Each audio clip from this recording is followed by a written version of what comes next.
আসসালামু আলাইকুম ওয়া রাহমাতুল্লাহ। সুপ্রিয় শিক্ষার্থীবৃন্দ, এই ভিডিওটা তৈরি করা হয়েছে দশম শ্রেণীর শিক্ষার্থীদের জন্য, বিশেষ করে 2026 সালের পরীক্ষার্থী যারা 2025 সালের নবম ও দশম শ্রেণীর তথ্য যোগাযোগ প্রযুক্তি বিষয়ের দ্বিতীয় অধ্যায়ের কম্পিউটার রক্ষণাবেক্ষণ ও সাইবার নিরাপত্তা শিরোনাম থেকে ভিডিওটা তৈরি করা হয়েছে। এখনকার আলোচনার বিষয় two factor authentication, page number 29। যারা আমার চ্যানেলের নতুন তারা অবশ্যই আমার চ্যানেলটি সাবস্ক্রাইব করবে এবং ফলো দিয়ে পাশে থাকবে, যাতে নতুন নতুন ভিডিওগুলো সহজেই পেতে পারো। টু ফ্যাক্টর অথেন্টিফিকেশন এর অর্থ হচ্ছে যখন আমরা আমাদের ইমেইল, সোশ্যাল মিডিয়া বা অন্য অনলাইন অ্যাকাউন্টে প্রবেশের জন্য আইডি এবং পাসওয়ার্ড দিয়ে প্রবেশ করি, তখন একটি ওটিপি, ওয়ান টাইম পাসওয়ার্ড বা 6 ডিজিটের হয়ে থাকে, আমাদের ফোনে বা মেইলে আসে। আমরা যখন এই ওটিপি সঠিকভাবে দেই তখন কেবল আমরা অ্যাকাউন্টে প্রবেশ করতে পারি, অন্যথায় নয়। ওটিপি সীমিত সময়ের জন্য পাঠানো হয়। একবার ব্যবহার করার পরে ওটিপি এর মেয়াদ শেষ হয়ে যায় এবং পরবর্তীতে একই ওটিপি আর ব্যবহার করা যায় না।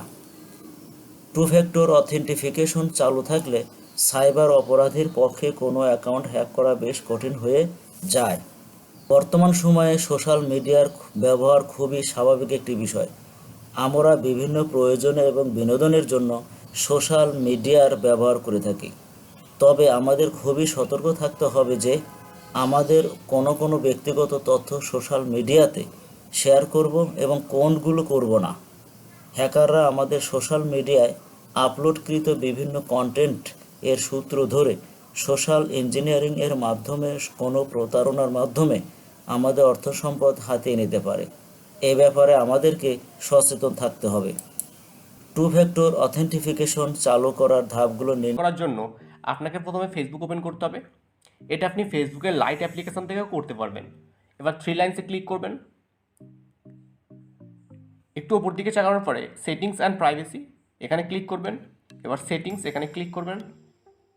এবার সিকিউরিটি অ্যান্ড লগ ইন এখানে ক্লিক করবেন। এখানে একটা অপশন পাবেন টু ফ্যাক্টর অথেন্টিকেশন, তো এখানে ক্লিক করবেন। এখানে আপনি দুটো অপশন পাবেন, একটা হলো অথেন্টিকেশন অ্যাপ আর একটা হলো টেক্সট মেসেজ অর্থাৎ এসএমএস এর মাধ্যমে। তো আমি রিকমেন্ড করবো আপনি এসএমএস এখানে ক্লিক করুন। এবার কন্টিনিউ ক্লিক করুন। এখানে আপনি আপনার মোবাইল নাম্বারটি দেখতে পাবেন। আপনি চাইলে আপনার মোবাইল নাম্বারটা চেঞ্জও করতে পারেন। অ্যাড ফোন নাম্বার এখানে ক্লিক করে আপনার মোবাইল নাম্বারটা চেঞ্জ করে নিতে পারেন। কিন্তু একটা কথা মাথায় রাখবেন, আপনি এখানে যেই মোবাইল নাম্বারটি দেবেন সেই মোবাইল নাম্বারে কিন্তু কোড দিয়ে আসবে। অর্থাৎ আপনি যখন ফেসবুকে লগ ইন হতে যাবেন তখন এই নাম্বারেই কোড দিয়ে আসবে। অর্থাৎ এই ফোন নাম্বারটা যেন সর্বদাই আপনার ফোনে চালু থাকে। তো মোবাইল নাম্বার চেঞ্জ করার জন্য অ্যাড ফোন নাম্বার এখানে ক্লিক করবেন, কন্টিনিউ ক্লিক করবেন। এখানে আপনি মোবাইল নাম্বারটা দিয়ে দেবেন, দেওয়ার পরে কনফার্ম করবেন। তো যেহেতু আমার এই মোবাইল নাম্বারটাই আছে তো এখানে ক্লিক করলাম, কন্টিনিউ ক্লিক করলাম।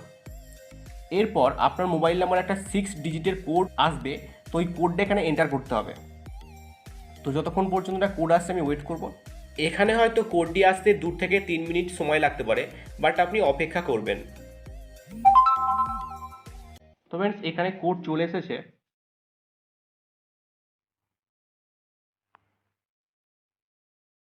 কন্টিনিউ,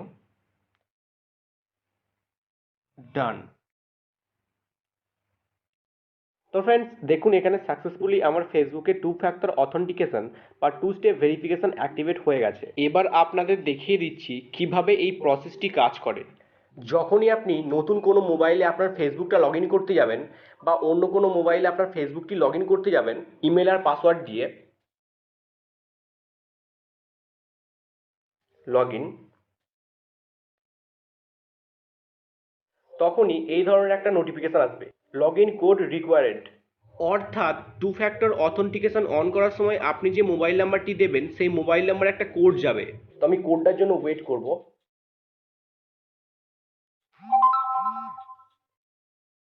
এখানে কোড চলে এসেছে।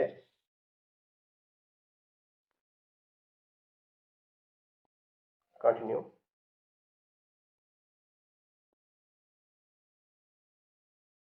তো ফ্রেন্ডস দেখুন এখানে আমি কিন্তু ফেসবুকে প্রিয় শিক্ষার্থীবৃন্দ, নিশ্চয়ই ভিডিও ক্লাসটি ভালো লেগেছে। ভিডিওটি ভালো লেগে থাকলে অবশ্যই কমেন্ট বক্সে জানাবে এবং আমার চ্যানেলের নতুন হয়ে থাকলে লাইক, শেয়ার, কমেন্ট করবে এবং ফেসবুকে ফলো দিয়ে এবং আমার চ্যানেলটিকে অবশ্যই সাবস্ক্রাইব করে পাশে থাকবে, যাতে নিয়মিত ভিডিওগুলো তোমরা দেখতে পারো। সবাইকে ধন্যবাদ জানিয়ে এখানেই শেষ করছি। আল্লাহ হাফেজ।